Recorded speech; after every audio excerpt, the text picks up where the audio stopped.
Paramatmane Namaha. Yatharth Geeta. Srimad Bhagavad Gita. Chapter 18. The Yog of Renunciation. This is the last chapter of the Gita, the first half of which is devoted to the resolution of several questions posed by Arjuna, whereas the latter half is the conclusion which dwells upon the many blessings that flow from this sacred work.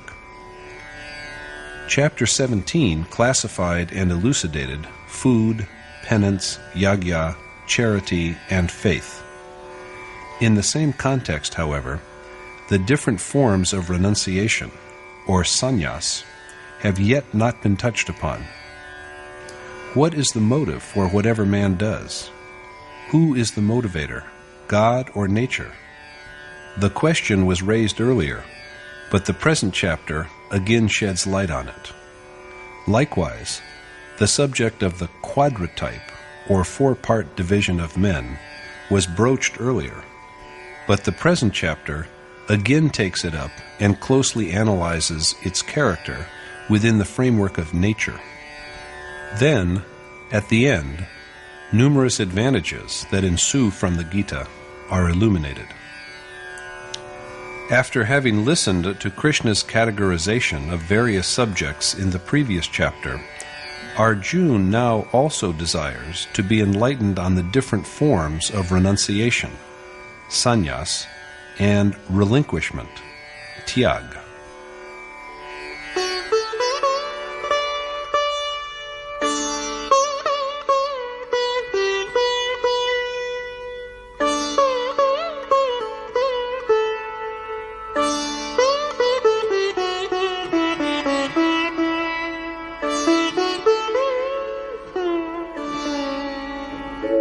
Sannyasasya mahabaho tattvamichhami veditum tyagasya cha hrishikesha prithakkeshi nishodhana. Arjuna said, O the mighty-armed, O Rishikesh, master of the senses and slayer of demons, I am curious to learn the principles of relinquishment and of renunciation. Total abandonment is renunciation, a state in which even will and merits of action cease to be, and prior to which there is only endless giving up of attachment for fulfillment of the spiritual quest. There are two questions here. Arjuna wants to know the essence of renunciation as well as the essence of relinquishment. Thereupon, Yogeshwar Krishna says,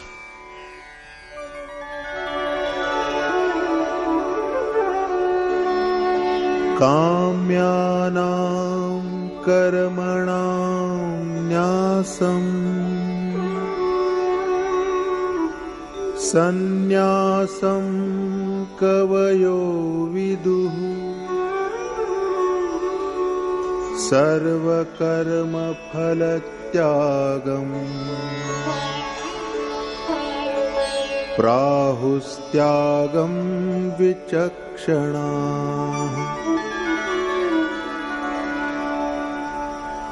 The Lord said, whereas numerous scholars use renunciation for the giving up of coveted deeds, many others of mature judgment use relinquishment to name the abnegation of the fruits of all action.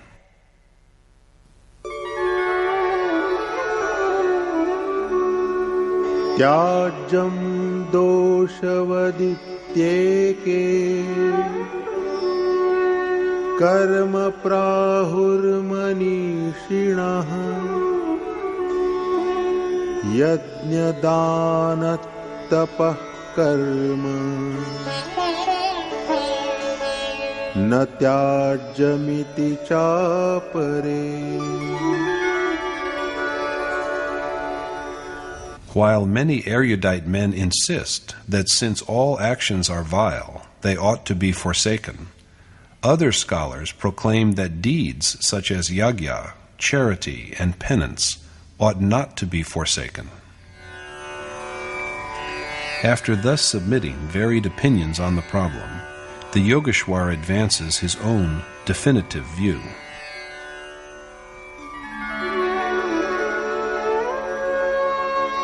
निश्चयं शृणु मे तत्र त्यागे भरत सत्तम त्यागो हि पुरुष व्याघ्र त्रिविधः सम्प्रकीर्तितः.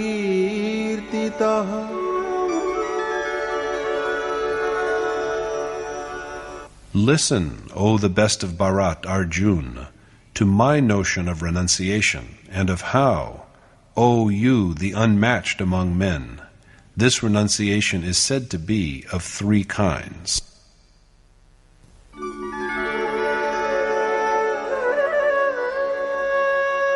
यज्ञदान तपः कर्म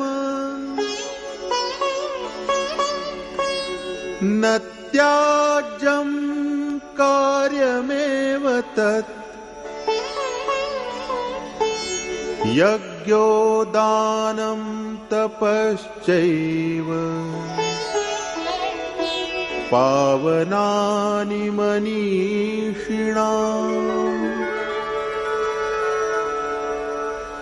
Rather than forsaking them, deeds such as yagya, charity, and penance ought certainly to be undertaken as a duty, for yagya, charity, and penance are deeds that redeem men of wisdom. Krishna has thus submitted four prevalent thoughts. First, that coveted deeds should be forsworn. Second, that the fruits of all actions should be given up. Third, that all actions should be relinquished, for they are all blemished. And fourth, that it is wrong to forego yagya, charity, and penance. Expressing his accord with one of these thoughts, Krishna says that it is also his conclusive view that yagya, charity, and penance are not to be forsaken. This illustrates how divergent views on the question were current at Krishna's time also, out of which one was true. Even today, there are many views. When a sage makes his advent or arrival in the world, he isolates and puts forward that which is the most salutary among the many varying doctrines.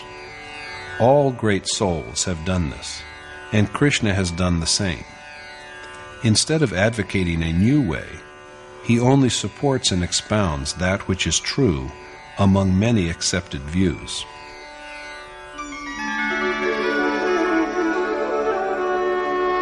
एतान्यपि तु कर्माणि संगं त्यक्त्वा फलानि च कर्तव्यानीति मे Partha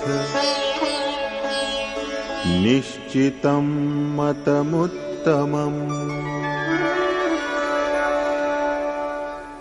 It is my considered belief, O Parth, that these deeds, as also all others, ought certainly to be accomplished after forsaking attachment and desire for the fruits of labor. Replying to Arjuna's question, Krishna then examines relinquishment.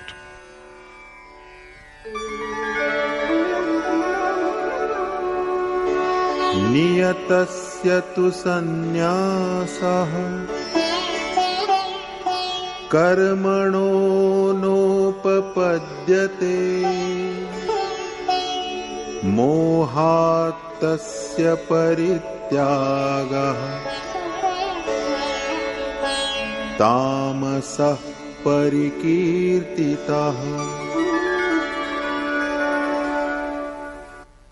And, since the requisite action ought not to be abandoned, forsaking it out of some misconception is deemed as renunciation of the nature of ignorance, tamas. According to Krishna, the ordained essential action is only one, the performance of yajna. The Yogeshwar has reverted to and stressed the ordained mode time and again, lest the seeker should deviate from the right path. And now he declares that it is improper to abandon this ordained action. Forsaking such action out of some delusion is thus said to be relinquishment of the diabolical kind, that is, of the nature of tamas. The deed that ought to be done and the ordained action are the same, and giving it up out of involvement in objects of sensual pleasure is morally improper.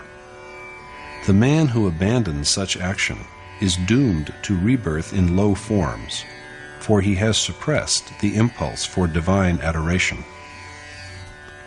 Krishna next speaks about relinquishment that is tainted by passion and moral blindness, that is of the nature of rajas.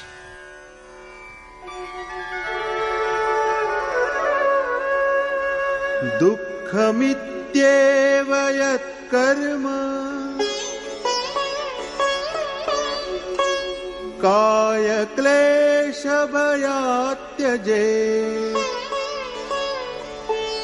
sakritva rajasam tyagam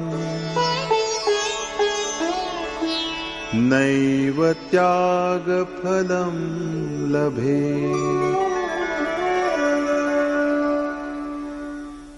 He who rashly forgoes action under the assumption that all of it is grievous, or out of fear of physical suffering, is deprived of the merits of his relinquishment.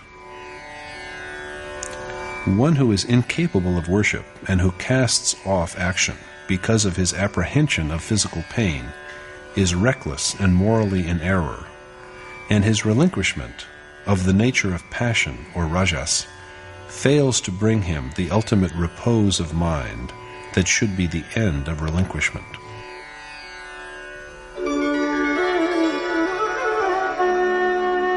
Karyamityeva yat karma niyatam kriyate arjuna sangam tyaktva phalam chaiva satyagas satviko matah. Only that relinquishment is esteemed righteous, O Arjun, which is ordained and practiced with the conviction that doing it after having forsaken attachment and fruits of labor is a moral commitment. So only the ordained deed is to be done, and all else has to be discarded. However, shall we go on doing it endlessly, or will there be a point when it too is given up? Speaking of this, Krishna now points out the way of relinquishment that is good and worthwhile.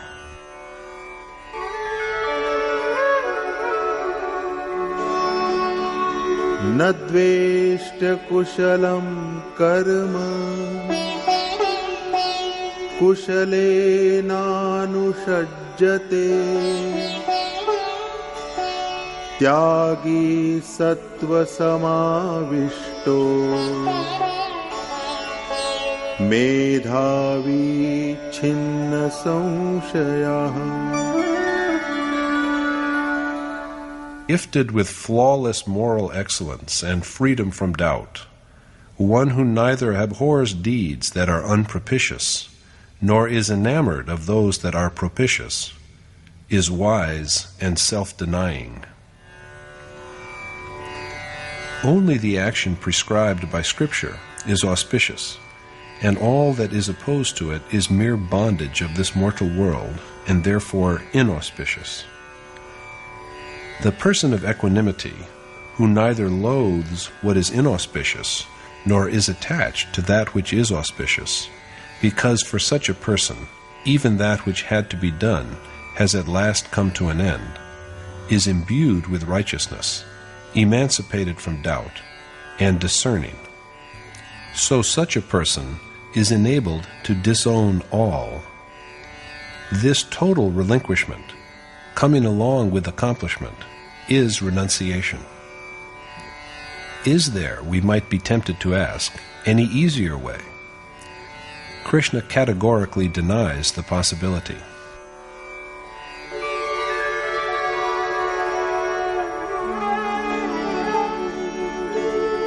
Nahi deha bhrita shakyam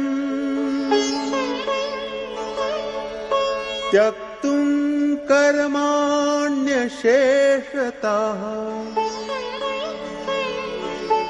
yastu karma phalatyagi satyagityavidhiyate. Since the abandonment of all action by an embodied being is impossible, the one who has given up the fruits of action is credited with having practiced relinquishment. Embodied beings does not imply only gross visible bodies. According to Krishna, the three properties of virtue, or sattva, passion, or rajas, and ignorance, or tamas, all born out of nature, imprison the soul within the body. The soul is embodied only so long as these properties remain. So long he will have to pass from one body to another, for the properties that beget the body are still in existence. Since an embodied soul cannot eschew all action, it is said that one who has given up the fruits of action has mastered renunciation. Hence it is that it is imperative to do the prescribed deed and renounce its fruits, so long as the properties that make the body remain. If, on the other hand, actions are undertaken with some desire or the other, they do bear fruits.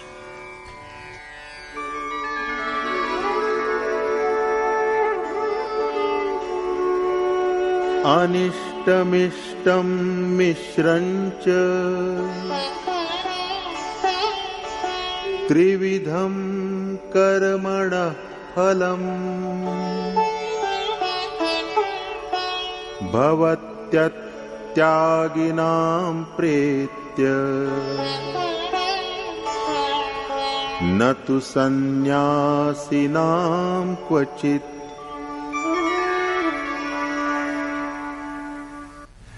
Whereas the triple returns, good, bad, and mixed, of covetous people's actions issue forth even after death, the actions of people who have renounced all do not ever bear any fruits.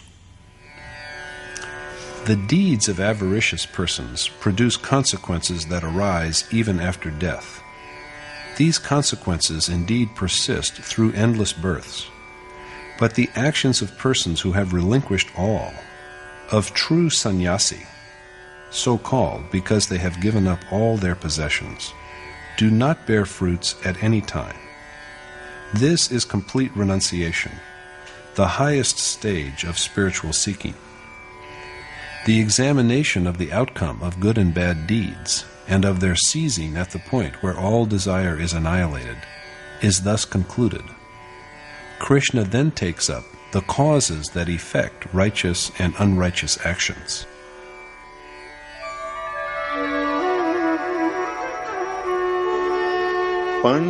Panchaitani mahabaho karanani nibodhame Sankhye kritante proktani siddhaye sarva karmanam. Learn well from me, O the mighty-armed Arjun, the 5 principles that Sankhya acknowledges as accomplishers of all action.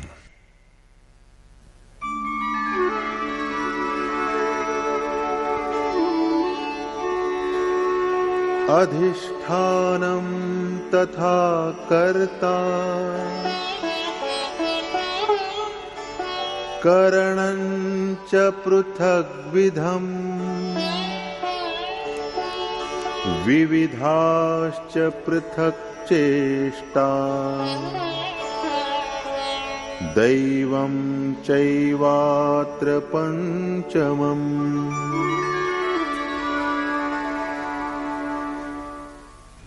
In respect of this, there are the prime mover, the several agents, the varied endeavors, the sustaining power, and likewise the fifth means, that is providence.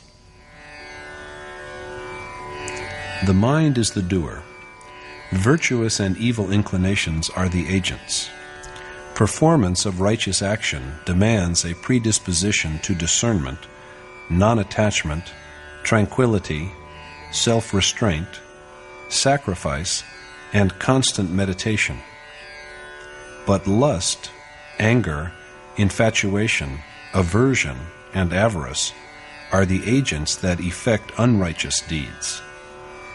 There are then the manifold efforts, the endless desires, and the means. That aspiration begins to be fulfilled which is supported by means. And last of all, there is the fifth principle, providence or sanskar, the outcome of all that has happened to the soul in the past. This is borne out by Krishna.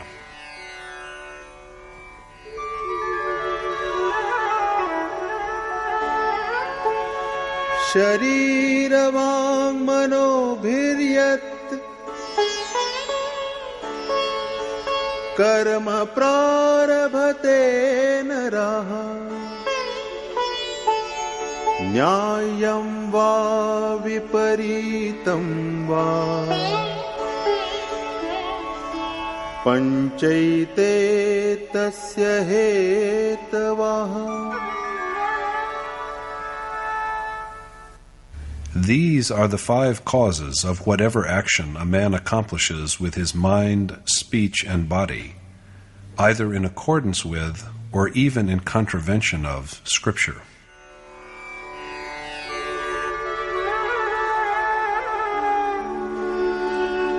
Tatraivam sati kartaram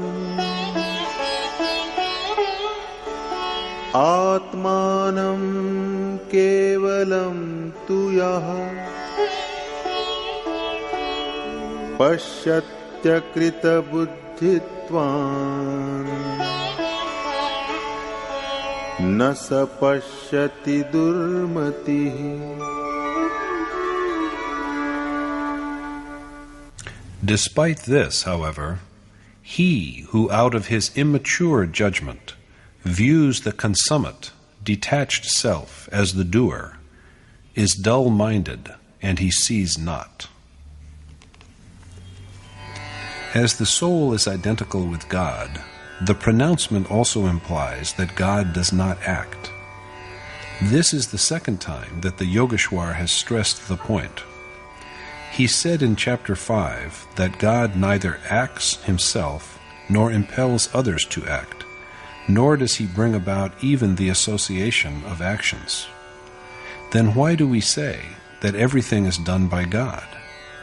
It is only because our minds are clouded by delusion. We just say whatever comes to our mind.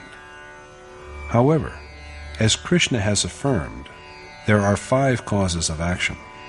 Yet the ignorant man, incapable of perceiving the reality, views the lone, godlike soul as the doer.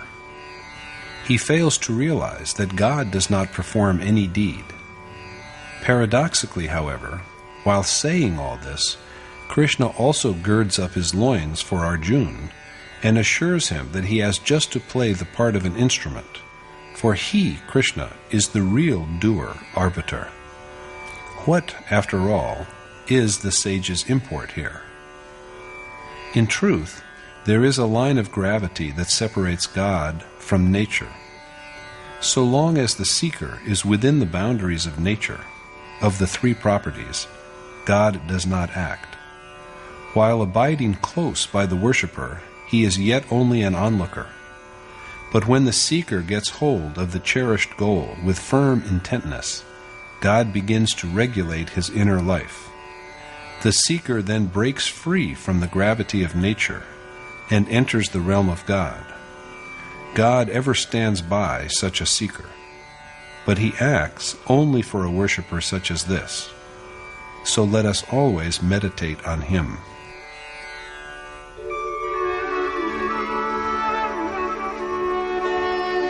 यस्य नाहं कृतो भावो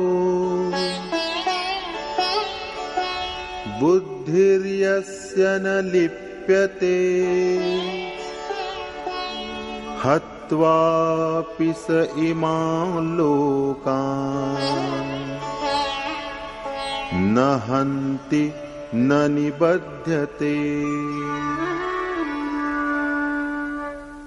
Though he may slay, the man who is liberated from conceit and whose mind is unsullied is neither a killer nor bound by his action. Rather than granting license to kill without any fear, this verse signifies that the truly liberated person acts as a mere instrument of the Supreme Spirit. Such a person may sometimes be compelled to do even violent and awesome deeds, like Arjuna, but he undertakes them in a wholly detached and selfless spirit, as well as with the conviction that doing them is his bounden duty. So although such a liberated person slays from the worldly point of view, he does not really slay. In truth, however, one who dwells in constant awareness of God is of necessity disinclined to anything that is evil. Such a person is simply not tempted to destroy, for the world which tempts people to destroy no longer exists for him because of his total renunciation of the aggregate of all his deeds.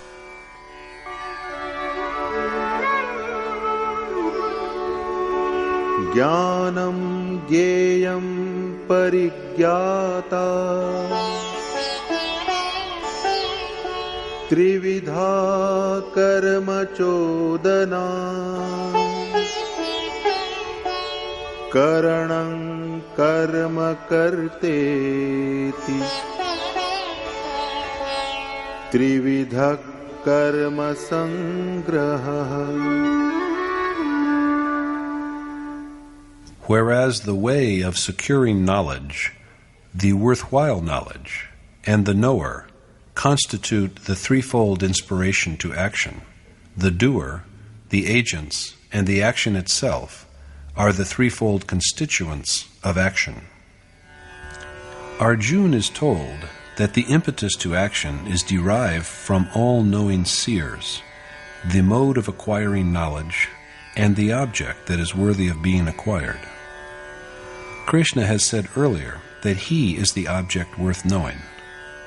The stimulus to action is derived only when there is a realized sage with perfect knowledge who can initiate the seeker into the way by which the desired knowledge can be obtained, and when the seeker's eyes are fixed on his goal. Similarly, the store of action begins to grow by the coming together of the doer, dedication of mind, agents such as wisdom, disinterest in the material world, repose, and self-restraint by which the action is accomplished, and awareness of the action. It has been pointed out earlier that neither does the undertaking of action by the seeker after accomplishment have any purpose, nor is there any loss even in its abandonment. Yet he engages in action even then for the generation of virtuous powers in the hearts of those who are left behind. This is effected by the confluence of the doer, the agents, and the action itself. Knowledge, action, and the doer are also each of three kinds.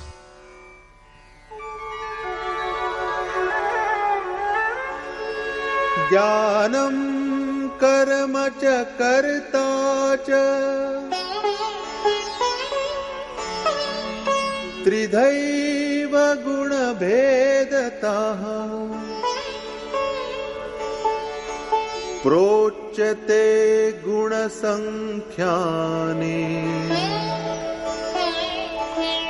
यथावच्छृणुतान्यपि.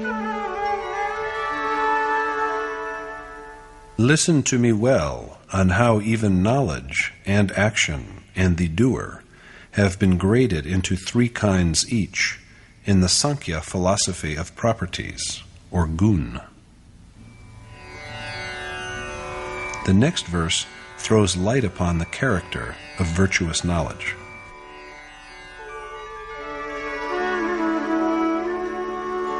सर्वभूतेषु येनैकम्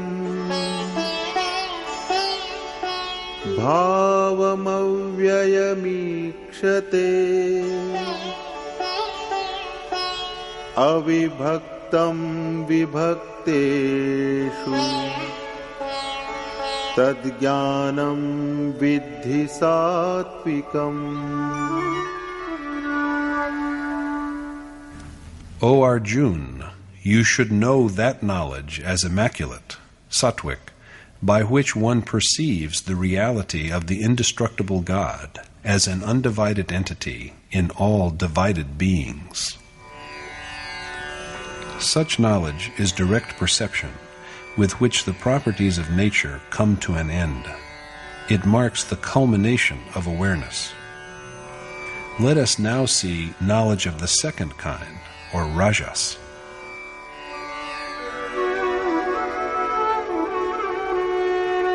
पृथक्त्वेन तु यद्ज्ञानम् नानाभावान् पृथग्विधान् वेत्ति सर्वेषु भूतेषु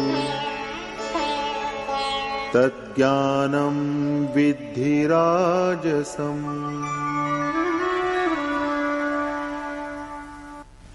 Know that knowledge as tainted by passion, by which one perceives divided entities in all separate beings.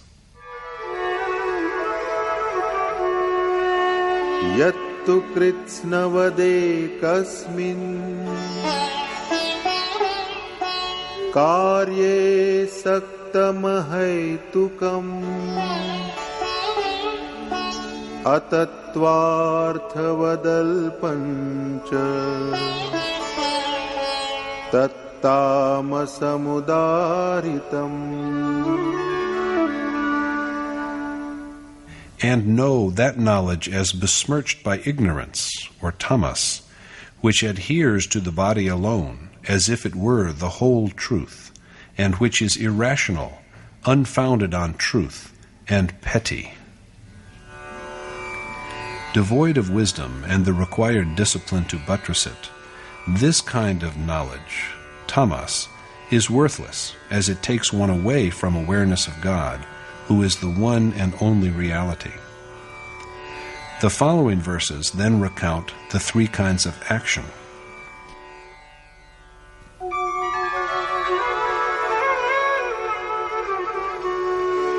नियतं संगरहितम् अरागद्वेषतः कृतम् अफलप्रेप्सुना कर्म यत्तत् सात्विकमुच्यते. That action is said to be immaculate, which is ordained and embarked on with detachment by one who is free from infatuation as well as loathing, and who does not aspire to any reward. The ordained action is none other than worship and meditation that lead the soul to God.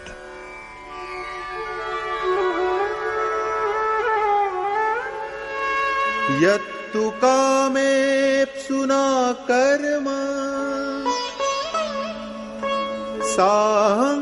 साहंकारेण वा पुनः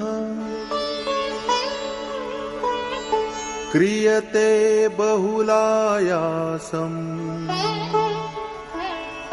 तद्राजसमुदारितम्. And that action is said to be of the nature of passion, which is strenuous and entered upon by one who covets rewards and is egotistic. This seeker also performs the ordained action, but what a great difference is made by the fact that he is desirous of rewards and possessed of vanity.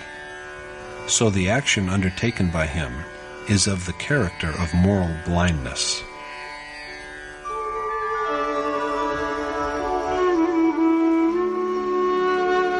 Anubandham kshayam himsam anavekshya cha paurusham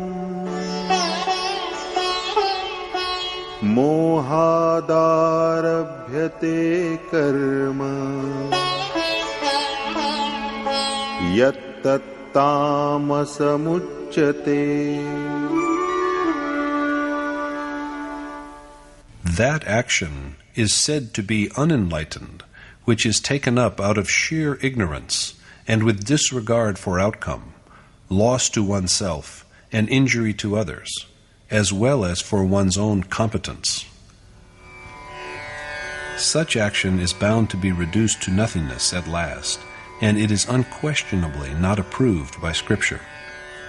Rather than action, it is mere delusion. Let us now see the attributes of the doer.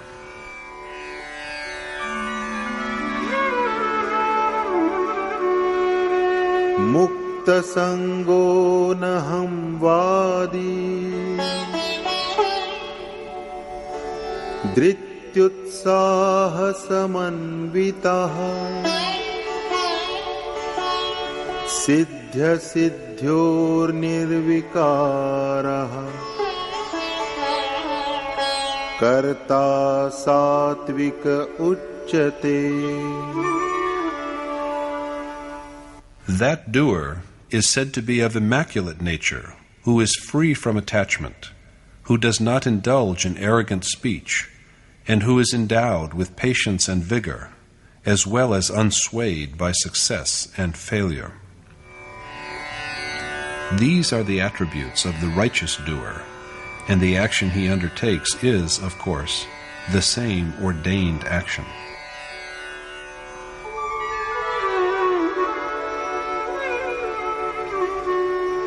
Ragi karma phala prepsuhu lubdho hingsatmako shuchihi harsha shokanvitah karta rajasa parikirtitah. That doer is said to be of the attribute of passion, who is impulsive, covetous of the fruits of action, acquisitive, pernicious, vitiated, and subject to joy and sorrow.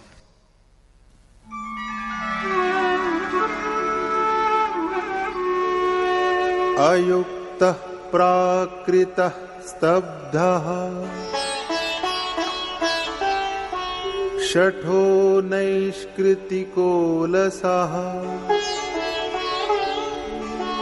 Vishadi dirgha sutri cha Karta tamas uchyate. That doer is said to be of the attribute of ignorance, who is fickle, uncouth, vain, devious, spiteful, dispirited, lazy, and procrastinating. These are the attributes of the ignorant doer. The scrutiny of the qualities of doers is concluded at this point, and Yogeshwar Krishna now embarks on an examination of the attributes of judgment, intellect, resolve, steadfastness, and felicity, happiness.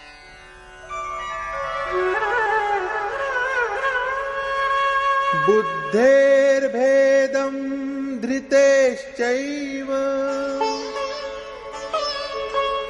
गुणतस्त्रिविधं शृणु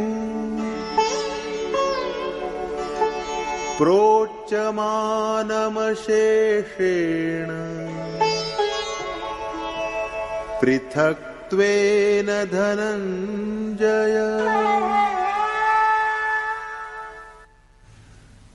Listen to me too, O Dhananjay, Arjun, on the threefold classification according to the properties of nature, as I make them exhaustively and respectively, of intellect, steadfastness, and happiness.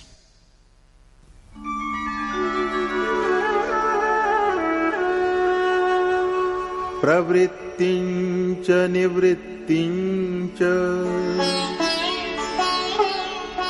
कार्याकार्ये भयाभये बन्धं मोक्षं च या वेत्ति बुद्धिः सा पार्थ सात्विकी.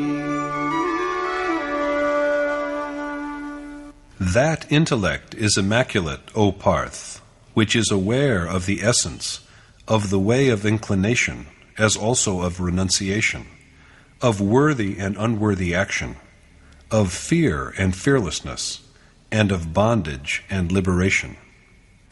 In other words, the righteous, morally good intellect is that which is aware of the distinction between the way that leads to God and the way to recurrent birth and death.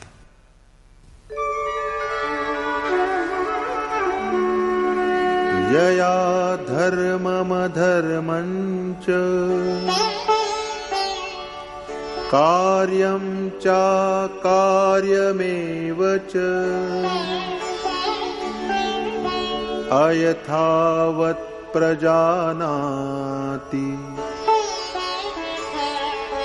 बुद्धिः सा पार्थ राजसी. That intellect is of the nature of passion and moral blindness, O Part, by which one cannot even know the righteous and the unrighteous, as well as what is worthy or unworthy of being done.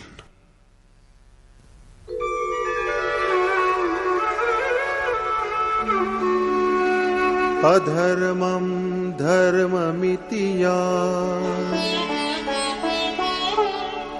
manyate tamasavrita sarvarthan viparitanṣa buddhissa partha tamasi. That intellect is of the nature of ignorance, O Parth, which is enveloped in darkness, and which apprehends the sinful as virtuous, and views everything in a distorted way. In these verses 30 through 32, intellect is graded into three kinds. The intellect which is well aware of the action that has to be engaged in, and the action that has to be shunned, as well as of that which is fit or unfit to be done, is characterized by moral excellence. The intellect which has only a dim perception of the righteous and the unrighteous action, and which does not know the truth, is dominated by passion. The perverse intellect that deems the sinful as virtuous, the destructible as eternal, and the inauspicious as auspicious, is shrouded in the gloom of ignorance. The discussion of intellect is concluded here, and Krishna next takes up the three kinds of steadfastness.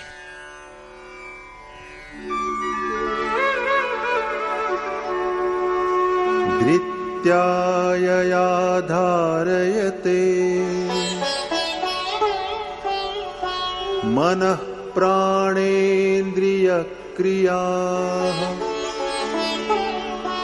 yogena vyabhicharinya धृतिः सा पार्थ सात्विकी. That resolute steadfastness by which, O Parth, one governs through the practice of yoga, operations of the mind, the life breaths, and the senses, is immaculate. Yoga is the process of meditation, whereas the coming into mind of any impulse other than the impulse to such contemplation is moral transgression. Straying of the mind is deviation from the path of virtue. The unwavering resolution with which a man rules over his mind, breath, and senses is therefore of the nature of goodness. Directing the mind, the vital breaths, and the senses towards the desired goal is the morally excellent fortitude.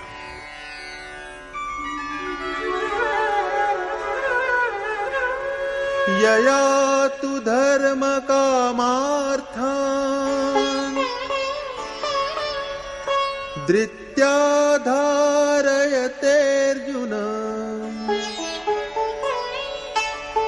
प्रसंगेन फलाकांक्षी धृतिः सा पार्थ राजसी. That steadfastness, O Parth, by which the avaricious man holds fast and acquisitively to obligations, wealth, and pleasure, is of the nature of passion and moral blindness. Firmness of will in this case is concerned primarily with the discharging of one's worldly duties, acquisition of wealth, and sensual pleasure, the three primary objects of material life, rather than with final liberation. The final end may be the same, but in this case the seeker aspires to fruits and desires something in return for his labor.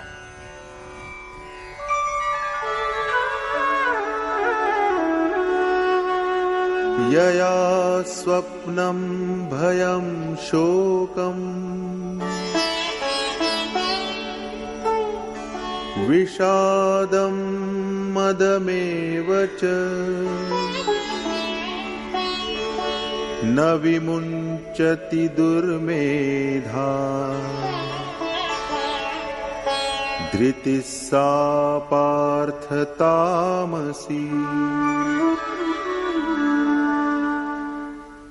And that steadfastness, O Parth, by which the evil-minded man declines to forsake sloth, fear, worry, grief, and also arrogance, is of the nature of ignorance. Next, Krishna considers the three types of happiness.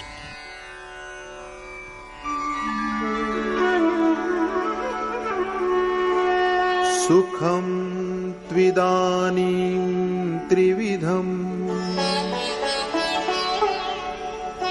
शृणु मे भरतर्षभ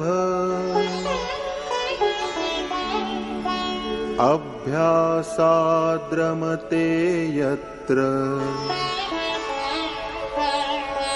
दुःखान्तं च निगच्छति. Now listen to me, O the best of Bharat, Arjuna, on how even happiness, which one comes to dwell in by practice, and thus achieve the cessation of griefs, is also of three kinds. This happiness is that which the seeker attains to by spiritual discipline. He achieves it by concentrating his mind on the cherished goal, and this happiness is therefore a destroyer of griefs.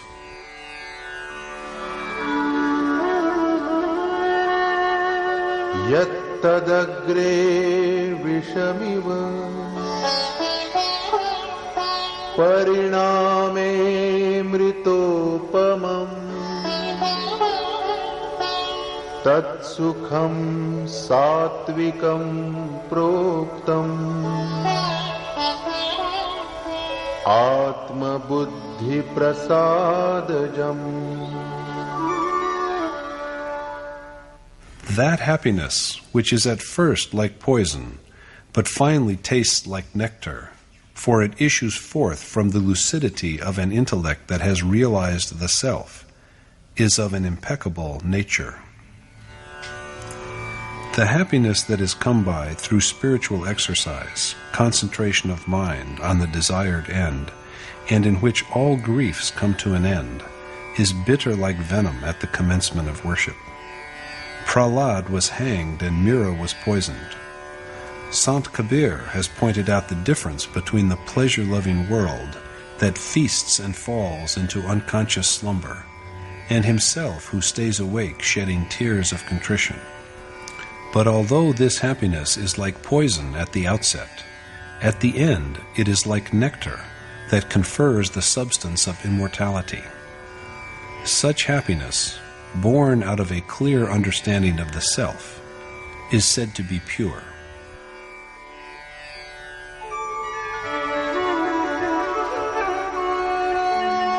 Vishayendriya Sanyoga Yattadagre Mritopamam Pariname Vishamiva Tatsukham Rajasam Smritam. That happiness which springs from the association of the senses with their objects, and which is like nectar at the beginning, but like gall at the end, is said to be tainted with passion and moral blindness. The happiness obtained from the contact of the senses with their objects tastes like nectar in the course of enjoyment, but like poison at the end, for this kind of happiness leads to repeated birth and death. So such happiness is rightly said to be impassioned and afflicted with moral blindness.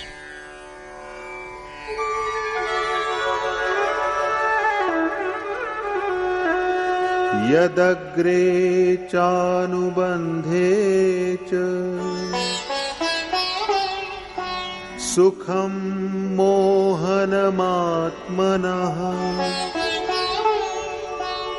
Nidralasya pramadotham Tattamasamudaritam. That happiness which both initially and finally beguiles the self, and which arises from slumber, lethargy, and negligence, is said to be of the nature of ignorance. The happiness which both in the course of indulgence and subsequently deludes the soul, lays one unconscious in the dark night of worldly life, and which is born out of indolence and futile efforts, is of the nature of ignorance. Krishna then proceeds to recount the scope of the properties of nature that ever pursue us.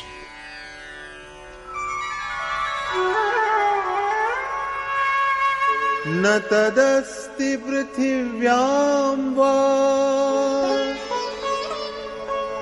divi deveshu va punaha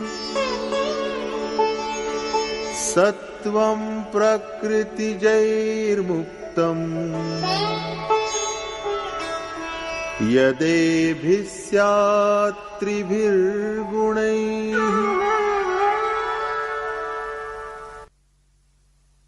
There is no being, either on earth or among the dwellers of heaven, who is entirely free from the three properties born of nature. All beings, right from Brahma at the top to worms and insects at the lowest, are transient, mortal, and under the sway of the three properties, sattva, rajas, and tamas. Even heavenly beings, including the various external gods, are subject to the malady of these properties. Here, Yogeshwar Krishna has taken up the subject of external gods for the fourth time. That is, gods were spoken of in chapters 7, 9, and 17. All the statements so far made by Krishna imply that the gods are influenced by the three properties of nature. Those who worship such gods, in reality, worship that which is perishable and impermanent. In the third section of Srimad Bhagavad, while describing the meeting of 9 Yogeshwars with the exalted sage Shukra, during the discourses, the sage Shukra said that for love between male and female, the Lord Shankar and his consort Parvati, for sound health, the Ashwani Kumars, the celestial physician twins, for victory, the Lord Indra, Lord God of heaven, and for material riches, Kuber, God protector of wealth. These external gods are to be worshipped. Similarly, talking of various desires at the end, he gave the verdict that for fulfillment of all desires and for salvation, one shall worship the Lord Narayan alone. Therefore, one shall remember and call to mind the Omnipresent One, and for such accomplishment, the only available means is to take refuge in an accomplished teacher, asking sincere questions and rendering service. The devilish and divine treasures are two traits of the inner realm, out of which the divine treasures enable one to have the great vision of the Supreme Being. Hence, they are called divine, but yet are within the influence of the three properties of nature.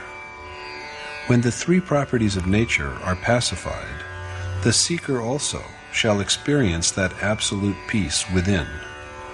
After this, that immortal yogi shall have no more duties left to perform.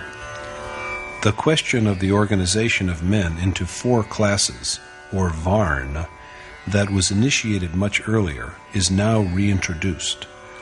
Is one's class determined by birth, or is it the name of the inner ability gained from one's action?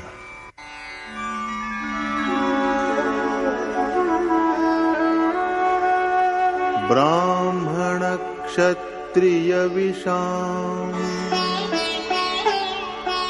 Shudranam cha parantapa Karmani pravibhaktani Swabhava prabhavair gunaihi. The duties of Brahman, Kshatriya, Vaishya, as also of Shudra, are determined by properties that are born out of their nature. If a man's nature is made up of the property of goodness, there is inner purity along with the ability to meditate and worship. If the dominating property is that of ignorance, lethargy, sleep, and insanity are the outcome, and the attempted action is at their level. The capacity of one's natural property is his varna, his character. Similarly, a partial combination of goodness and passion constitute the Kshatriya class, whereas a partial combination of the property of ignorance and that of passion constitutes the Vaishya class. This is the 4th time when Yogeshwar Krishna has taken up the issue. He named Kshatriya in chapter 2 and said that there is nothing more propitious for a Kshatriya than a righteous war, in verse 31. In chapter 3, he said that although inferior in merit, one's own natural calling, dharma, is the best, and even meeting with death while upholding it results in good, whereas an obligation or duty other than one's own, even though well observed, generates nothing but fear and dread, in verse 35. In chapter 4, then, he indicated that he is the creator of the 4 classes in verse 13. Does he mean by this that he has divided men into 4 rigid castes determined by birth? His answer to the question is an emphatic no, and he asserts that he has but divided action into 4 categories according to their inherent properties. The innate property of a being or object is a measure, a yardstick, so the division of mankind into 4 varna is only a division of the one and same action into 4 stages according to the motivating properties. In Krishna's words, action is the mode of attaining to the one inexpressible God. The conduct that takes one to God is worship, which commences in faith in the desired end. So meditation on the Supreme Being is the one true action that Krishna has divided into 4 steps in his system of Varn. Now, how are we to know to which property and stage we belong? This is what Krishna turns to in the following verses.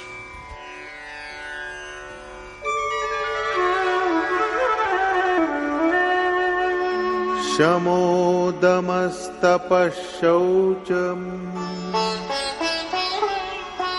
Kshantirarjavamevacha Jnanam Vijnanamastikam Brahma Karma Swabhavajam. Self-restraint, subduing of the senses, innocence, continence, mercy, uprightness, piety, true knowledge, and direct perception of divinity are the Brahman's province, born out of his nature.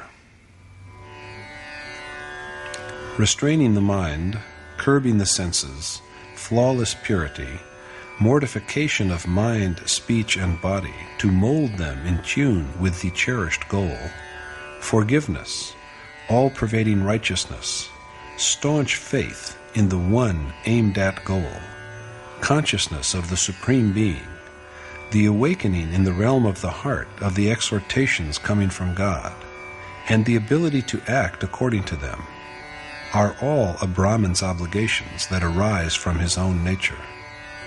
It might be said, therefore, that the seeker is a Brahman when all these merits are present in him, and the commenced action is an integral part of his nature.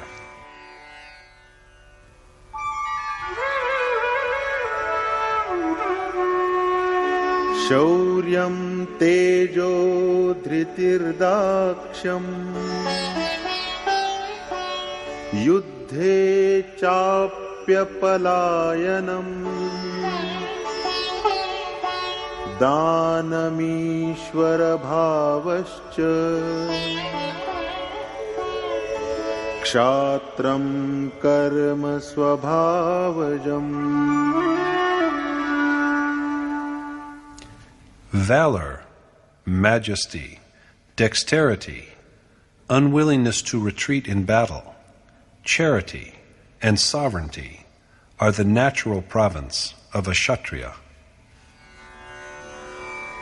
Bravery, achievement of divine glory, forbearance, competence in meditation, skill in action, disinclination to run away from struggle with the material world, relinquishment of all, and domination of all feelings by a feeling for the Supreme Being. These are all activities born out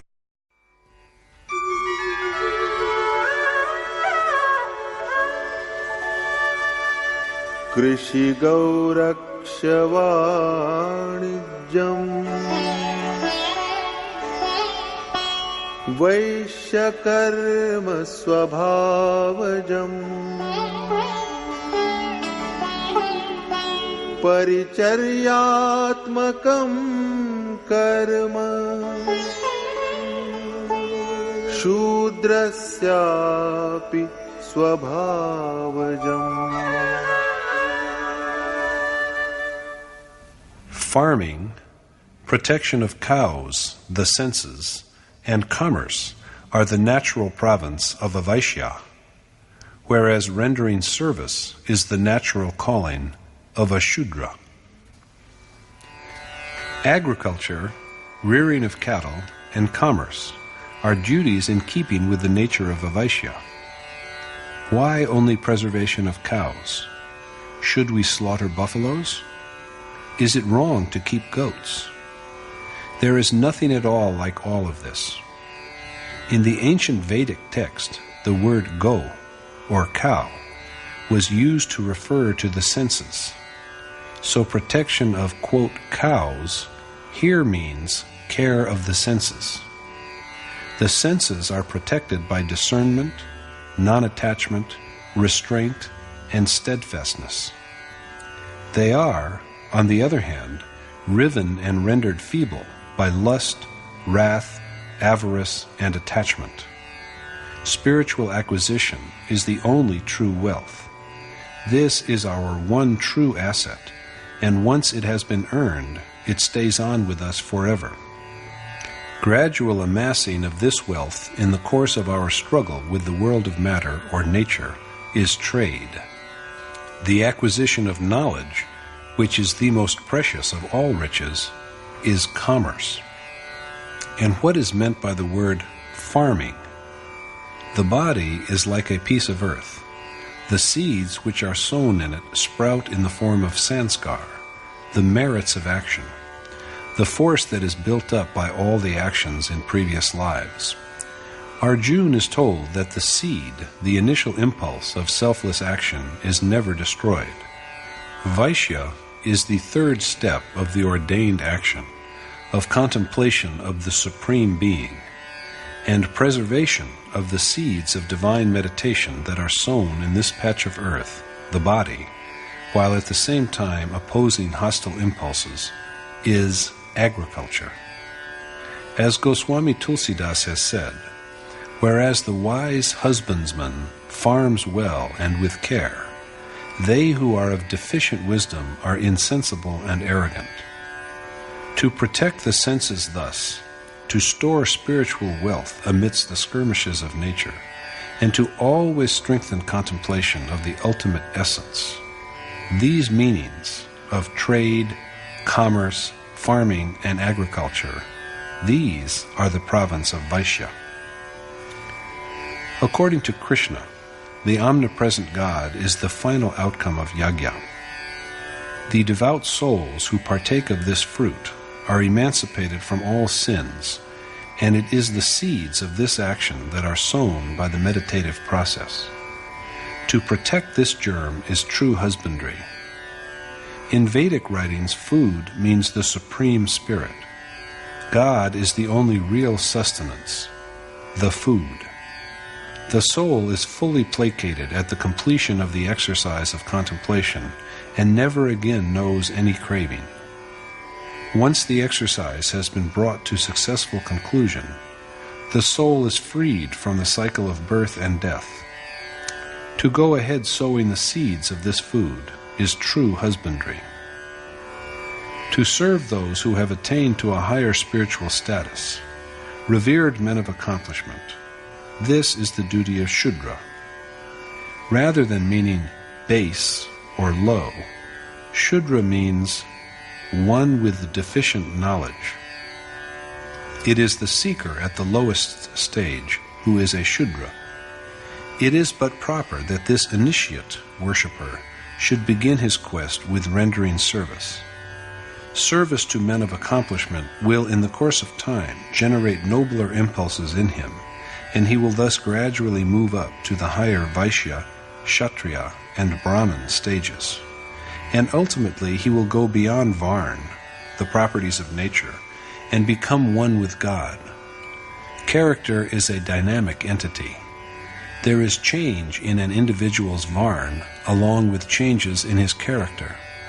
So in fact, Varn are the four, excellent, good, medium, and low, stages, the four steps, low and high, which seekers who tread the path of action have to climb.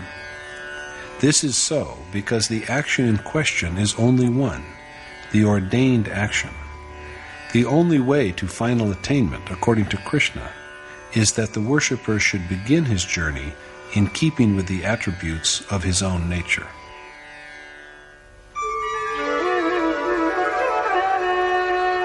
स्वे स्वे कर्मण्यभिरतः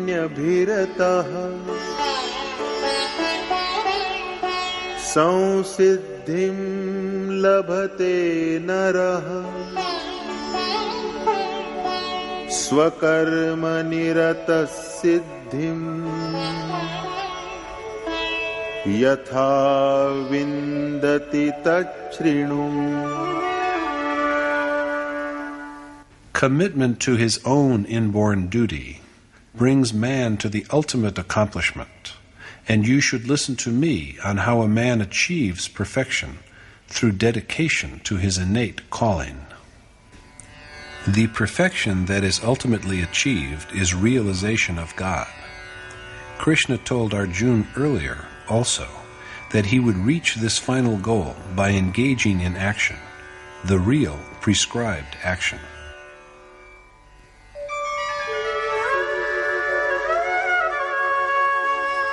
यतः प्रवृत्तिर्भूतानां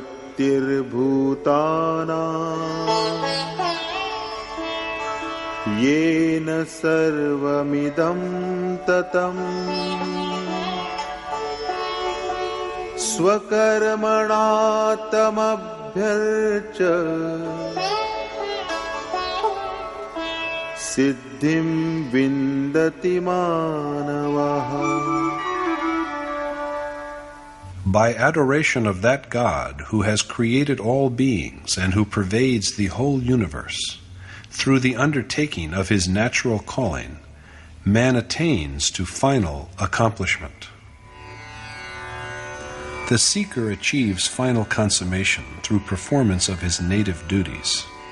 It is therefore essential that he should constantly keep his mind fixed on God, adore him, and proceed on his way step by step. Instead of making any gain, a junior student even loses whatever he has if he sits in a senior class. So the law is that one should climb step by step. It was said in the 6th verse of this chapter that yagya, charity, and penance ought to be undertaken after abandonment of attachment and the fruits of action.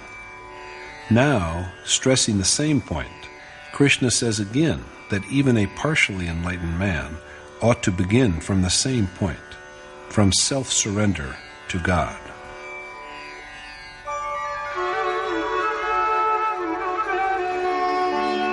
श्रेयान् स्वधर्मो विगुणः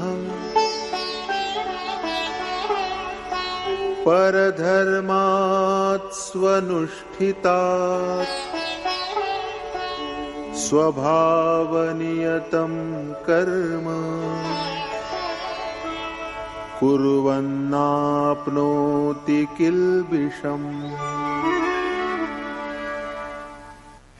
Even though unmeritorious, one's own native calling is superior to the office of others, for a man carrying out his natural obligation does not bring sin upon himself. Although inferior, one's own obligation is better than even the well-performed duties of others. A man absorbed in performing a task that is determined by his own nature does not incur sin insofar as he is not subjected to the endless cycle of entrances and exits, of birth and death. It is quite often that worshippers begin to feel disenchanted with the service they are rendering. They look at the more accomplished seekers who are absorbed in meditation and grow envious of the honor that is accorded them because of their merits. So novices at once fall to imitating. According to Krishna, however, imitation or envy can be of no avail.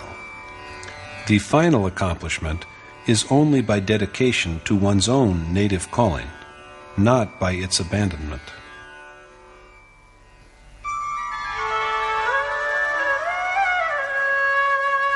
Sahajam karma kaunteya sadoshamapi natyaje sarvarambha hi doshena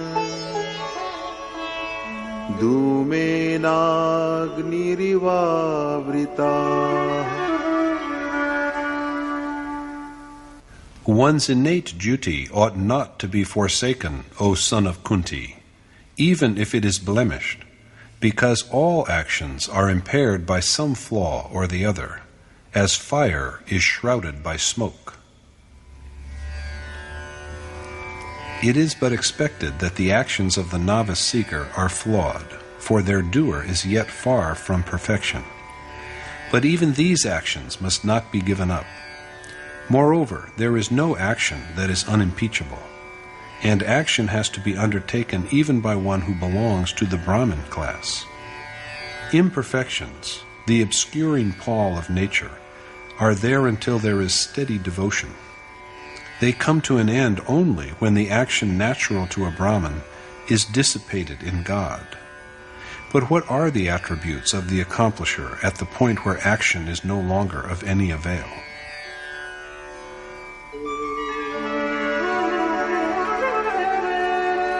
asakta buddhi sarvatra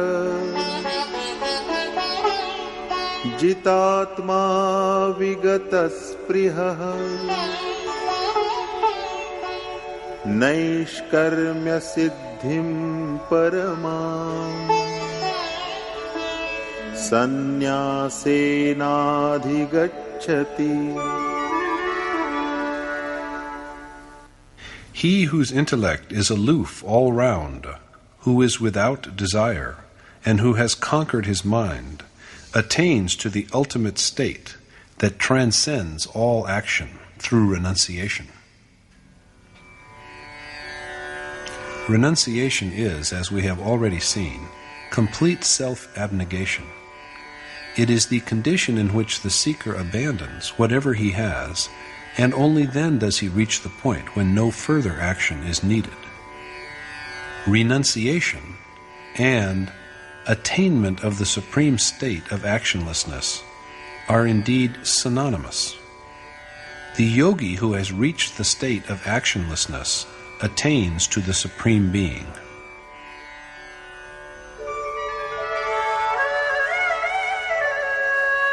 Siddhim prapto yatha brahma tathapnoti nibodhame samase naiva kaunteya nishtha jnanasya ya para. Learn in brief from me, O son of Kunti, of how one who is immaculate achieves realization of the Supreme Being, which represents the culmination of knowledge. The following verses expound that way.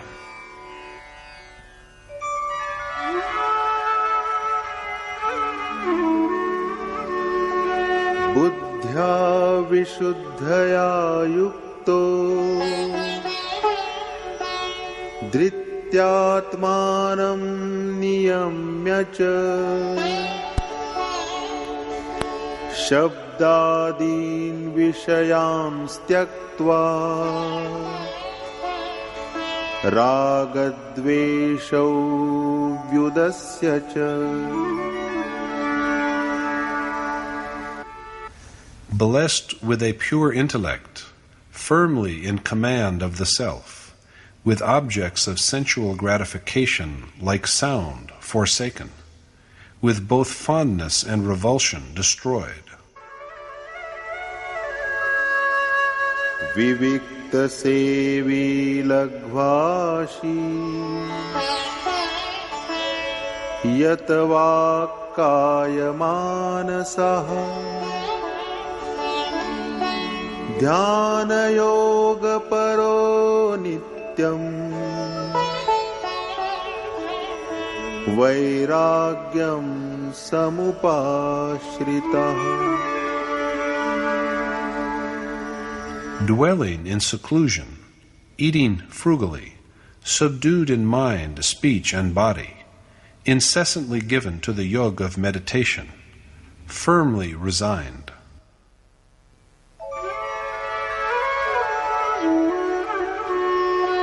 Ahankaram balam darpam kamam krodham parigraham vimucya nirmama shanto brahma bhuyaya kalpate. Giving up conceit, arrogance of power, yearning, ill humor, and acquisitiveness, devoid of attachment, and in possession of a mind at repose, a man is worthy of becoming one with God. It is further said of such a worshipper,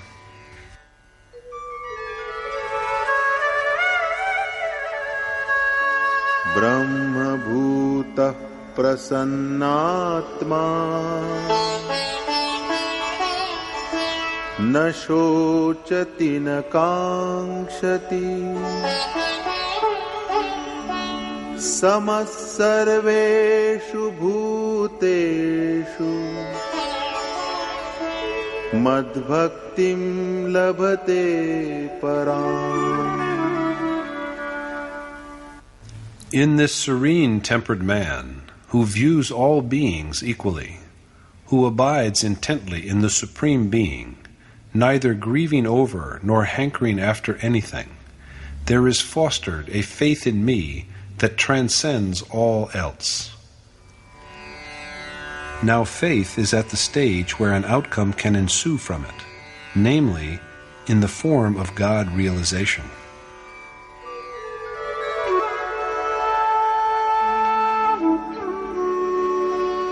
Bhaktya mam abhijanati yavanyascha tattvataha tato mam tattvato gyatva vishate tadanantaram. Through his transcendental faith, he knows my essence well, what my reach is, and having thus known my essence, he is at once united with me. The Supreme Being is perceived at the moment of attainment, and no sooner has this perception come about than the worshipper finds his own soul blessed with the attributes of God himself, that his soul is, like God, indestructible, immortal, eternal, ineffable, and universal. When the maladies of vanity, brute power, lust, wrath, arrogance, and infatuation that force one down into the ravines of nature are rendered feeble, and virtues such as discernment, non-attachment, self-restraint, firmness of will, abiding in solitude, and meditation that lead one to God are fully developed and active, the seeker is equipped to be united with the Supreme Being. It is this ability that is called transcendental faith, and it is by this that the worshipper comes to apprehend the ultimate reality. He then knows what God is, and, knowing his divine glories, he is at once merged with him. Putting it differently, Brahm, reality, God, the Supreme Spirit, and the Self are all substitutes for each other. Knowing any one of them, we come to know them all. This is the final accomplishment, the final liberation, the final goal.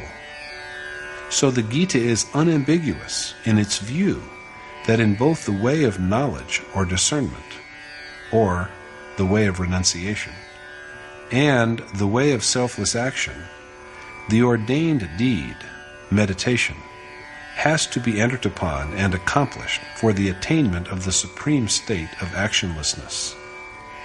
The importance of worship and meditation for the worshipper who has renounced all has been stressed so far. And now, by introducing the idea of devotion, the same is said for the yogi who undertakes selfless action.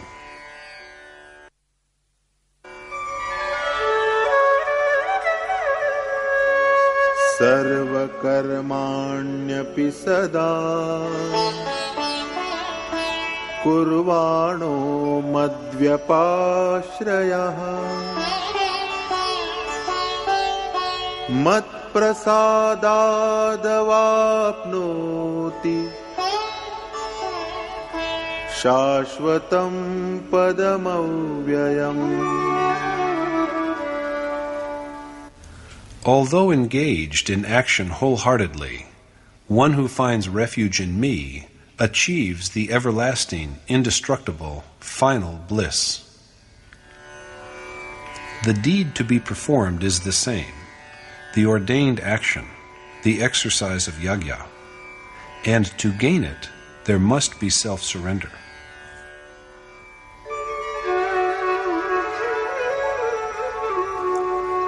चेतसा सर्वकर्माणि मयि सन्न्यस्य मत्परः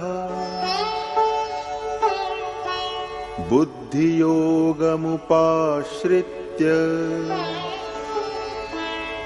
मच्चित्तः सततं भव. Earnestly resigning all your deeds to me, finding shelter in me, and embracing the yoga of knowledge, you should ever fix your mind on me. Arjuna is counseled to sincerely yield all his actions, whatever he is capable of doing, to Krishna, to rest in his mercy rather than depend upon his own prowess, to find shelter in Krishna, to adopt the attitude of yoga, and always bring his mind to bear on him. Yoga means completion, unity, that which brings griefs to an end and provides access to God. Its mode also is a unity, the exercise of yajna, which is founded on restraint of the attaching impulses of the mind and senses, the regulation of the incoming and outgoing breath, and on meditation. Its outcome, finally, also is a unity with the eternal God. This is further elaborated in the next verse.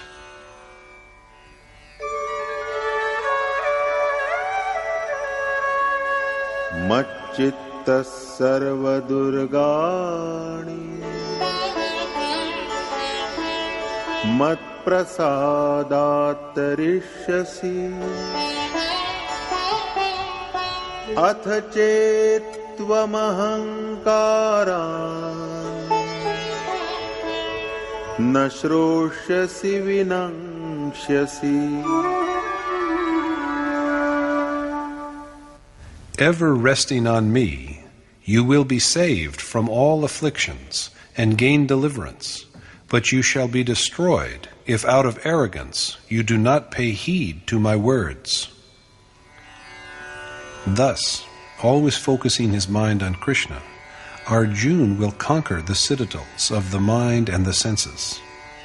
As Goswami Tulsidas has put it, even celestial beings seated at the portals of these forts obstinately keep the shutters ajar as the breezes of carnal pleasure blow in. The mind and the senses at the core are the impregnable redoubts, but Arjuna can storm them by aiming his thoughts at God alone. On the other hand, however, he shall be undone and deprived of the ultimate good if out of vanity he does not pay heed to Krishna's words. This point is now reaffirmed. यदहङ्कारमाश्रित्य न योत्स्य इति मन्यसे मिथ्यैष व्यवसायस्ते प्रकृतिस्त्वां नियोक्ष्यति.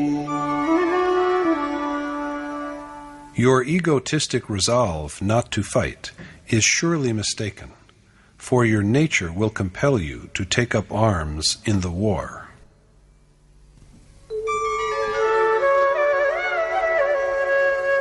स्वभावजेन कौन्तेय निबद्धस्वेन कर्मणा कर्तुं नेच्छसि यन्मोहात् करिष्यस्य वशोऽपि तत्. Bound by your natural calling, even against your resolve, O son of Kunti, you will have to undertake the deed you are reluctant to do because of your self-deception. Arjuna's innate disinclination to retreat from the battle with nature will compel him to set upon the task before him. The subject is concluded with this, and Krishna next speaks on the dwelling of God. ईश्वरः सर्वभूतानां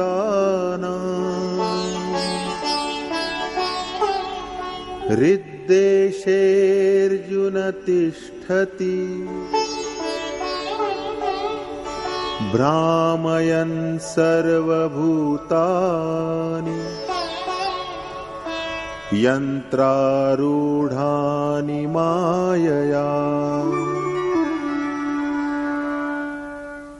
Propelling all living things that bestride a body, which is but a contrivance, by his Maya, O Arjuna, God abides in the hearts of all beings.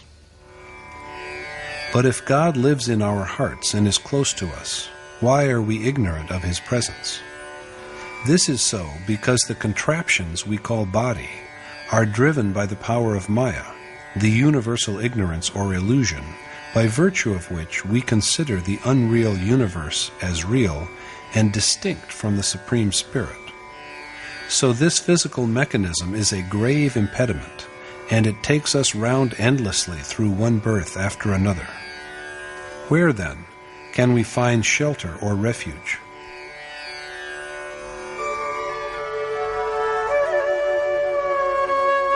तमेव शरणं गच्छ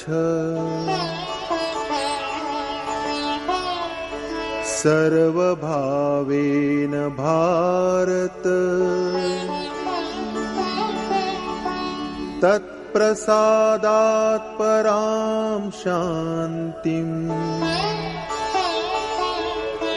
स्थानं प्राप्स्यसि शाश्वतम्. Seek refuge with all your heart, O Bharat Arjuna, in that God by whose grace you will attain to repose and the everlasting, ultimate bliss. So if we have to meditate, we should do it within the realm of the heart. If we know this, and yet seek for God in a temple, mosque, or church, we but waste our time. Notwithstanding this, however, as it was said earlier also, these places of formal worship have their importance for seekers with inadequate awareness. The heart is the true abode of God.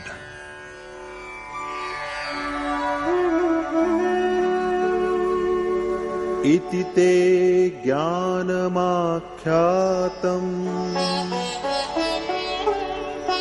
गुह्याद् गुह्यतरं मया विमृश्यैतदशेषेण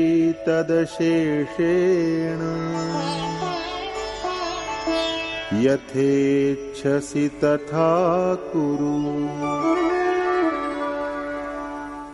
Thus have I imparted to you the knowledge which is the most mysterious of all abstruse learning. So reflect well on the whole of it, and then you may do as you wish. The wisdom that Krishna has accorded is the truth. It marks the sphere where the seeker has to make his quest, and it is also the point of attainment. Yet the harsh fact is that God is commonly not perceptible. Krishna now deliberates upon the way out of this difficulty.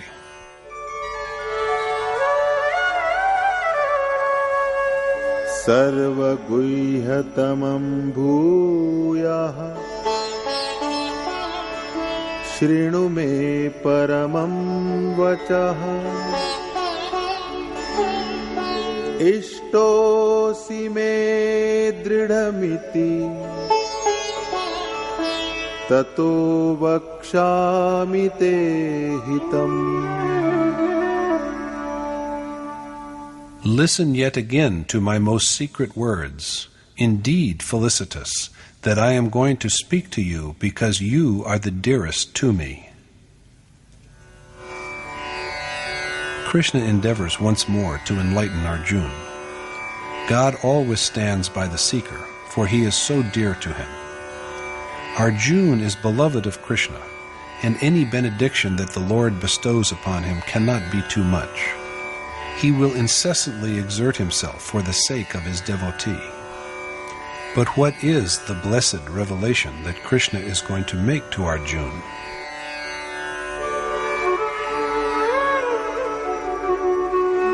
मन्मना भव मद्भक्तो मद्याजी मां नमस्कुरु मामे वैश्यसि सत्यन्ते प्रतिजाने प्रियोऽसि मे. I give you my sincere pledge, because you are so dear to me, that you must attain to me if you keep me in mind, adore me, worship me, and bow in obeisance to me. Arjuna was exhorted earlier to seek refuge in the God that dwells in the realm of the heart, and now he is prompted to find shelter under Krishna.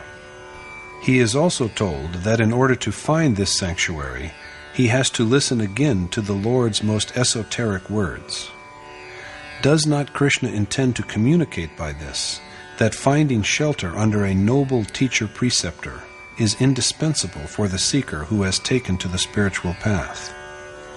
Krishna, himself a Yogeshwar, then enlightens Arjuna on the way of true self-surrender.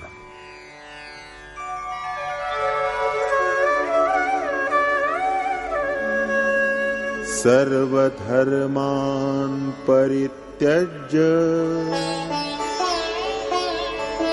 मामेकं शरणं व्रज अहं त्वा सर्वपापेभ्यो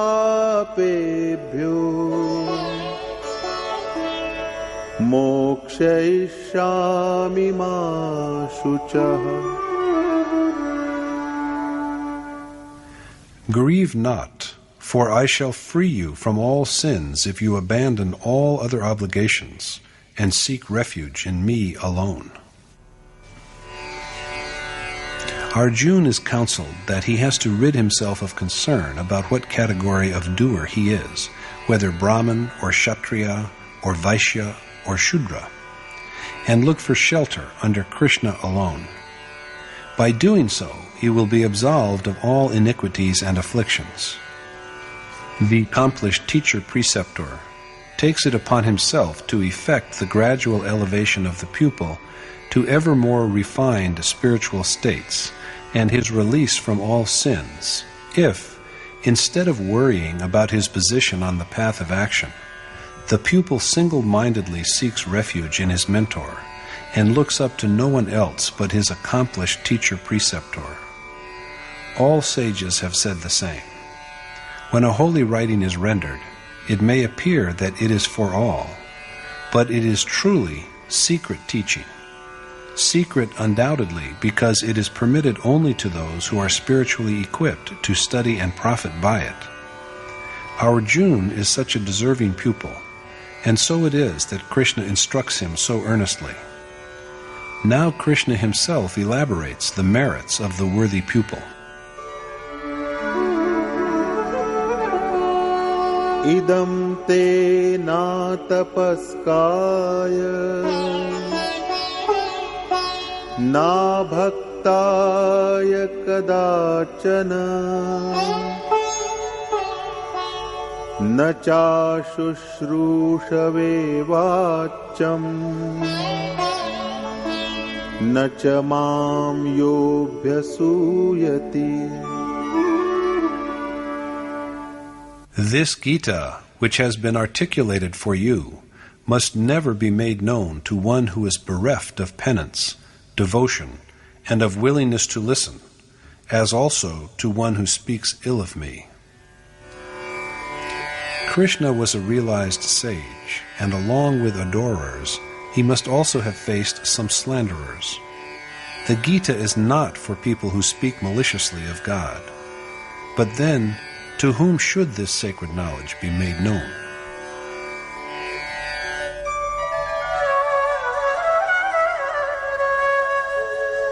Ya imam paramam guhyam madbhakteshvabhidhasyati bhaktim mai param kritva Mame vaishyatya samshayah. The one who, with firm devotion to me, imparts this most secret teaching to my worshippers, will doubtlessly attain to me. And then Krishna speaks about the one who disseminates the sacred knowledge.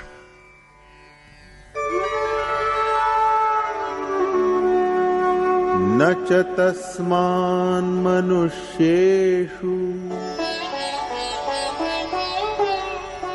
kaschin me priyakrittamah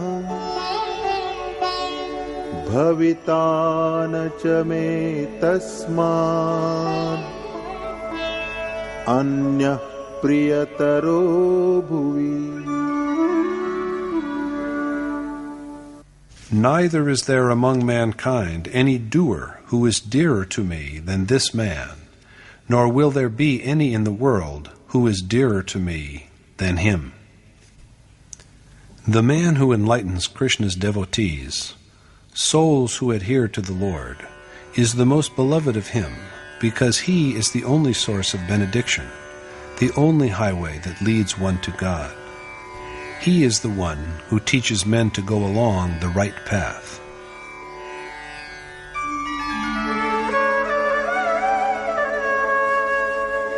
Adhyeshyate chaya imam dharmyam samvadamavayoh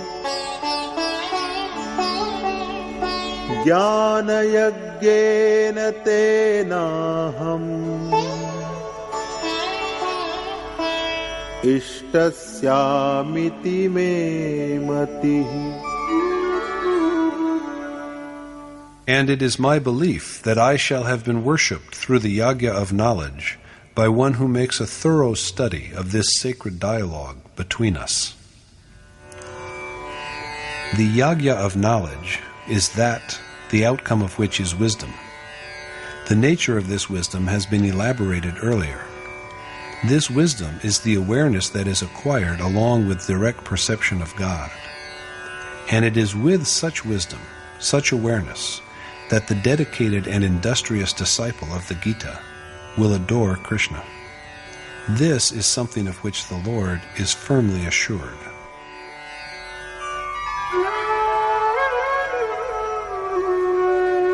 Shraddhavananasuyascha Shrinuyadapi yo naraha Sopi mukta shubhan lokan Prapnuyat punya karmanam. Even he will be freed from sins who just hears the Gita with devoutness and without any ill will, and he will secure the worlds of the righteous. Even hearing the teachings of the Gita with faith and without any carping is enough to elevate one to a superior mode of existence, for by this also its sacred precepts will be inculcated in the mind. Krishna has thus, in verses 67 to 71 of the present chapter, said that imparting of the teachings of the Gita to the deserving is as vital as withholding them from the undeserving. Since even hearing the secret teaching of the Gita motivates the worshipper to the required endeavor, the one who just hears it will also surely attain to Krishna. As for the one who propagates the scripture, no one else is dearer to the Lord than this man. The man who studies the Gita worships Krishna by the yagya of knowledge. True knowledge is what issues forth from the process called yagya. In the verses under consideration, therefore, the Lord has pointed out the benefits of study, dissemination, and hearing of the Gita. Now, at the end, he asks Arjuna if he has understood and assimilated his words.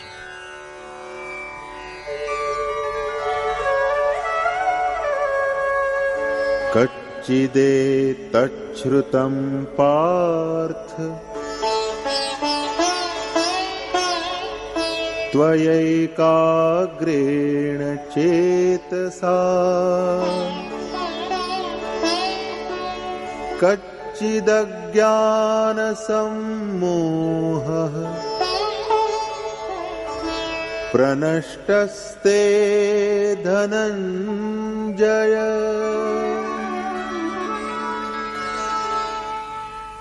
Have you, O Parth, listened intently to my words, and, O Dhananjay, is your delusion born out of ignorance dispelled?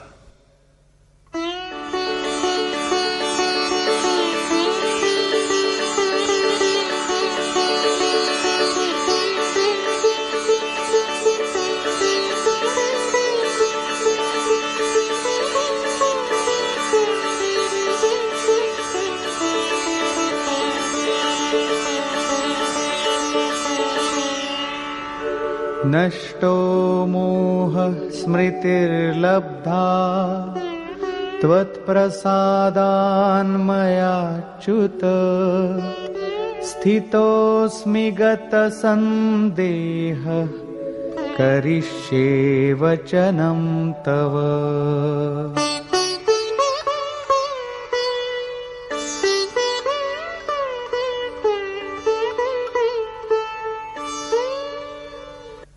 Arjuna said, "Since my ignorance has been dispelled by your grace, O Achyut, and I have recovered discernment, I am free from doubt and shall follow your precepts."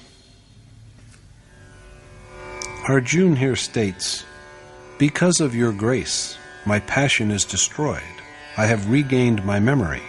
I am consistent being bereft of doubts, and am ever ready to obey your orders." Now, whereas Arjuna was perplexed at the time of reviewing both the armies at the beginning of the Gita, to find his kith and kin therein, he prayed, "Govinda, how can we be happy after annihilation of our own relatives? Family tradition will be destroyed because of such a war. There will be scarcity of obsequial offerings like rice cakes and so on to the departed ancestors. Mongrelization of castes will take place. We, being wise, are yet ready to commit sin. Why do not we find a way out of committing these sins? Let the armed Kaurava kill me, an unarmed man, in the war, and that death is glorious.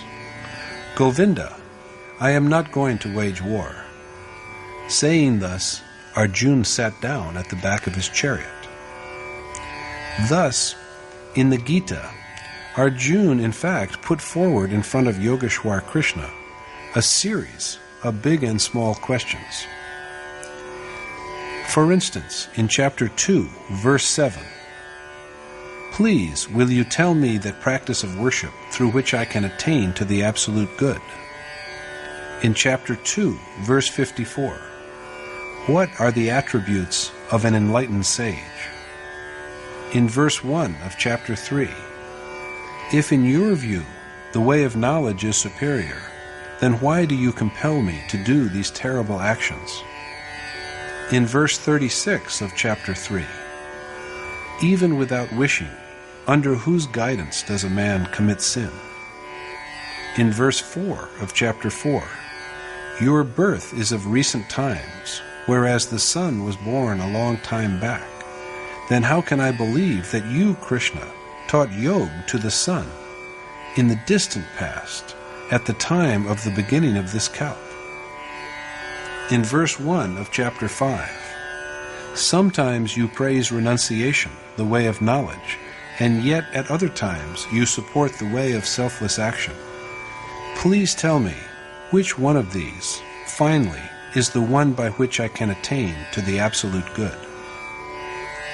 In verse 35 of chapter 6, the mind is very fickle. With slack efforts, what would be his lot? In verses 1 and 2 of chapter 8, Govinda, Krishna, who is it, that supreme being whom you have described? What is the religious knowledge? What are lords of gods and lords of being? Who is the Lord of sacrifice in this body? What is that action? How do you come to be known at the end of time? Thus, Arjuna put forward 7 questions. In verse 17 of chapter 10, Arjuna has evinced curiosity, asking, while meditating incessantly, through what feelings do I call you to mind, to remember you? In verse 4 of chapter 11, he prayed and submitted, I long to see the splendors that have been described by you. In verse 1 of chapter 12, who is the superior possessor of Yog among the devotees who worship you well through unvacillating attentiveness, and those who worship the imperishable, unmanifest Supreme Being? In verse 21 of chapter 14, a man who has surpassed the 3 natural properties is liberated. And how can a man surpass these 3 properties? In verse 1 of chapter 17, what would be the fate of a person who engaged in yajna with dedication and yet does not follow the procedures as laid down by the scriptures? And in verse 1 of chapter 18, O, the mighty armed, I yearn to learn separately and individually everything about the nature of relinquishment and renunciation. Thus, throughout the Gita, Arjuna continued to put forward questions. The esoteric secrets which could not be asked by him were revealed by Lord Krishna himself. As soon as Arjuna's doubts were dispelled, he was freed from asking questions and said, Govinda, now I am ever ready to obey your instructions. In truth, the questions raised by Arjuna were for the benefit of all mankind, and not for him alone. Without having the answers to these questions, no seeker can progress forward on the path of the highest good.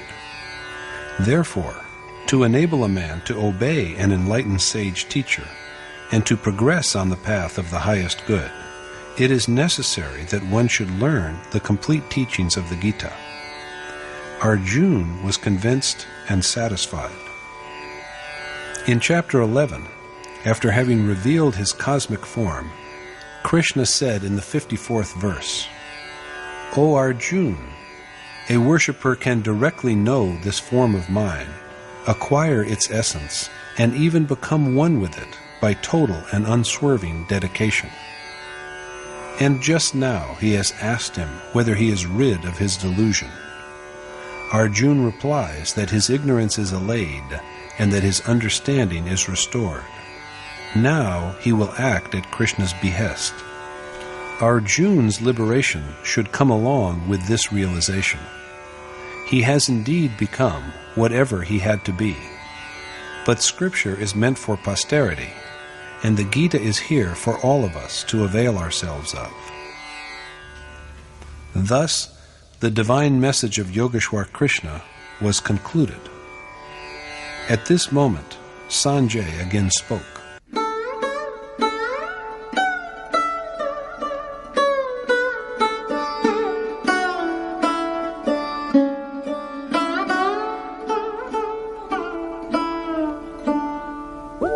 इत्यहं वासुदेवस्य पार्थस्य च महात्मनः संवादमिममश्रौषम् अद्भुतं रोमहर्षणम्.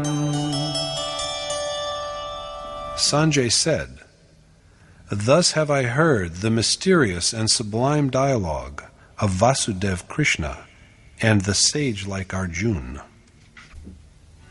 Arjuna is portrayed as a man with a noble soul. He is a yogi, a seeker, a sage rather than an archer set to kill.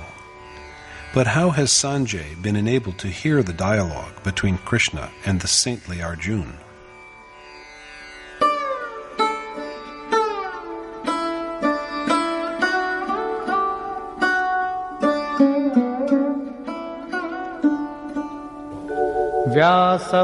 व्यासप्रसादात् श्रितवान् एतद्गुह्यमहं परम् योगं योगेश्वरात् कृष्णात् साक्षात् कथयतः स्वयम्. It is by the blessing of the most revered Vyas that I have heard this transcendental, most mysterious yoga enunciated directly by the Lord of Yoga, Krishna himself. Sanjay regards Krishna as a master of yoga, one who is a yogi himself and who is also endowed with the gift of imparting yoga to others.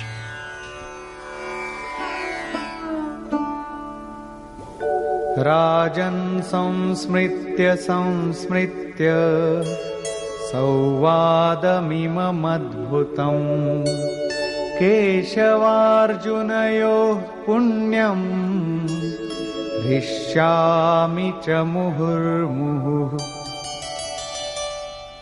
The recollection of the felicitous and marvelous colloquy between Keshav Krishna and Arjuna transports me, O King Dhritarashtra, to sublime joy, time after time.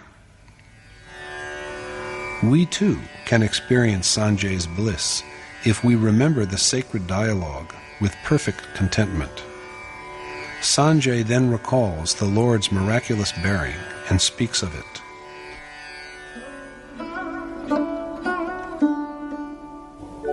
Tacca samsmritya samsmritya रूपमत्यद्भुतं हरेः विस्मयो मे महान् राजन् हृष्यामि च पुनः पुनः. Recalling the amazing visage of the Lord again and again, O King, I am lost in wonder and ecstasy over and over. Sanjay's rapture can be ours also, if we incessantly keep in our minds the aspect of the cherished end. That brings us to the last verse of the Gita, in which Sanjay states his final conclusion.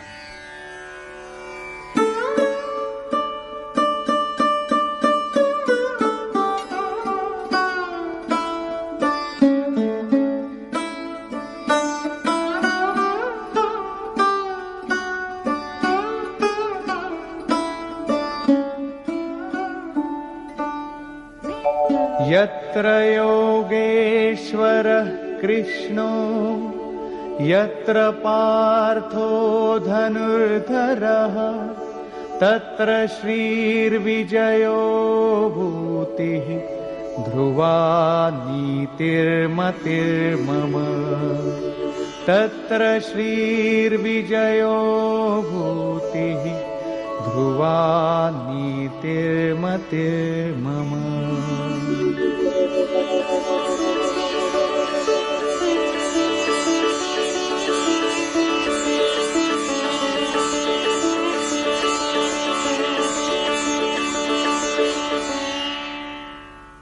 Good fortune, conquest, splendor, and steadfast wisdom abide wherever are Lord Krishna and the noble archer Arjuna.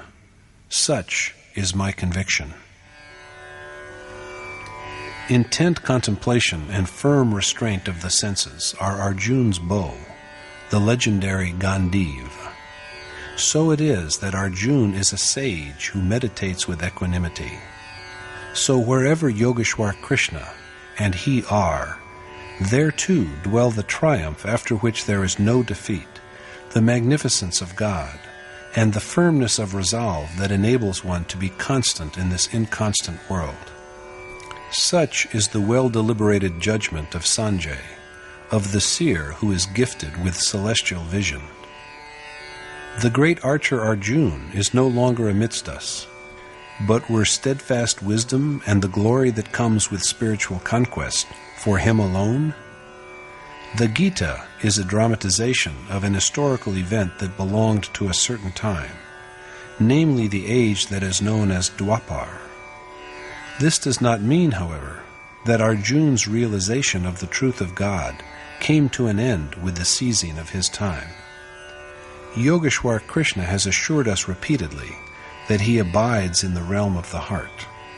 He exists within all of us. He is also within you.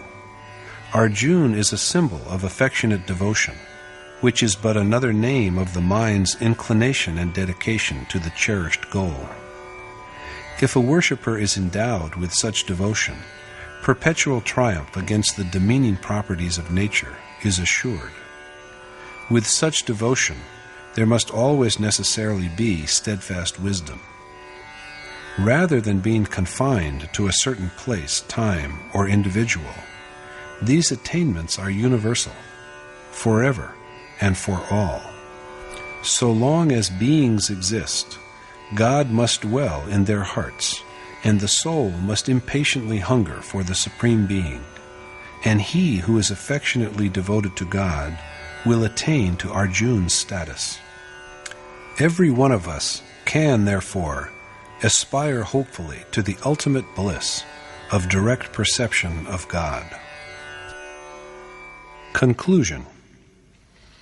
At the beginning of the 18th, the concluding chapter of the Gita, Arjuna wishes to be enlightened on the similarity as well as the distinction between relinquishment and renunciation. Krishna has pronounced a judgment, which is that yagya, penance, and charity must never be forsaken, for they bring deliverance to men of discernment. So fostering them, while also giving up unrighteous impulses that are inimical to them, is true renunciation. Such renunciation is perfect, but relinquishment with a desire for some profit in exchange is tainted by passion and moral blindness, and it is definitely evil when the prescribed deed is forsaken out of self-deception. Renunciation is the crowning point of resignation. Performance of the prescribed task and the rapture that results from meditation are indeed virtuous, while sensual pleasure is an outcome of infatuation.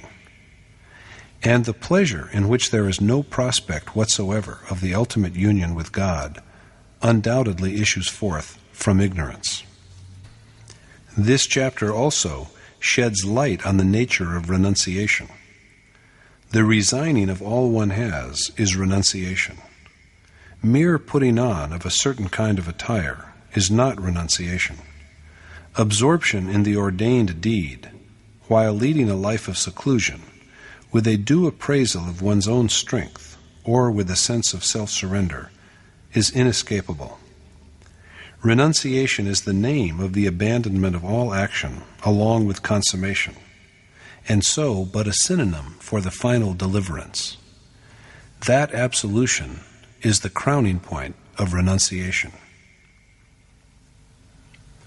Thus concludes the 18th chapter in the Upanishad of Srimad Bhagavad Gita on the knowledge of the Supreme Spirit, the science of yoga, and the dialogue between Krishna and Arjuna entitled Sannyas Yoga, or the Yoga of Renunciation. Thus concludes Swami Aggadanand's exposition of the 18th chapter in Yatharth Geeta. Hari Om Tat Sat.